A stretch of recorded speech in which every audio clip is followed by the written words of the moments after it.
1935.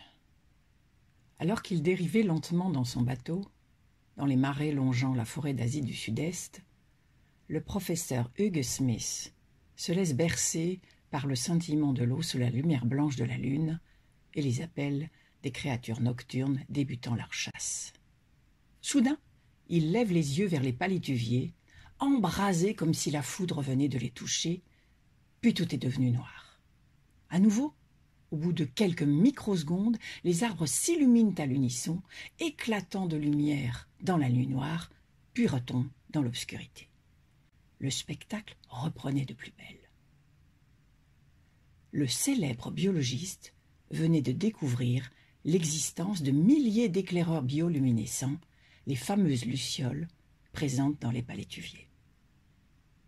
À son retour, à son domicile, il informe ses collègues scientifiques de sa découverte majeure, une espèce nouvelle de millions d'individus capables de parfaitement se synchroniser dans la nuit noire, sans aucune visibilité dans la végétation luxuriante des marais.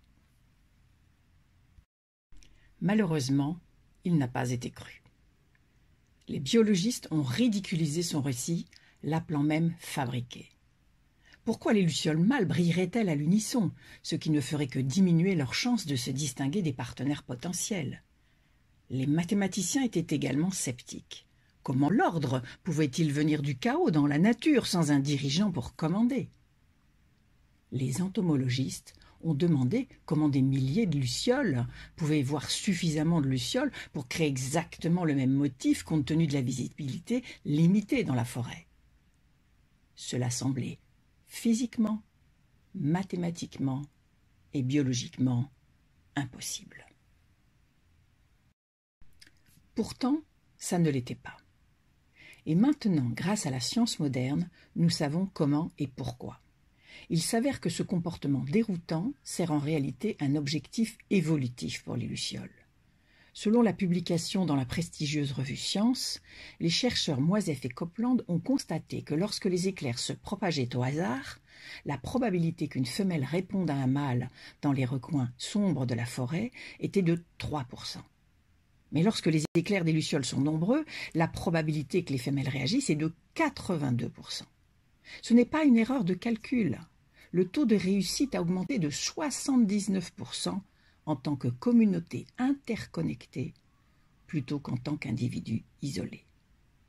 Les biologistes ont découvert que lorsque les lucioles étaient capables de chronométrer leurs impulsions avec une précision étonnante, cela leur permettait de se séparer parfaitement, éliminant ainsi la nécessité de rivaliser.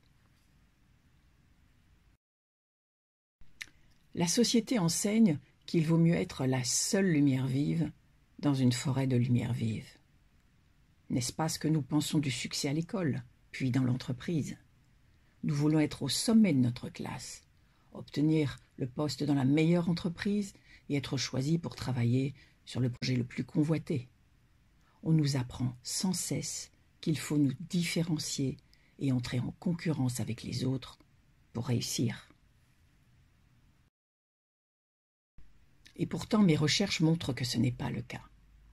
De la même manière, lorsque nous aidons les autres à devenir meilleurs, nous pouvons réellement augmenter les opportunités disponibles au lieu de rivaliser. Comme ces insectes, une fois que nous apprenons à nous coordonner et à collaborer avec ceux qui nous entourent, nous commençons tous à briller plus fort, à la fois individuellement et en tant qu'écosystème.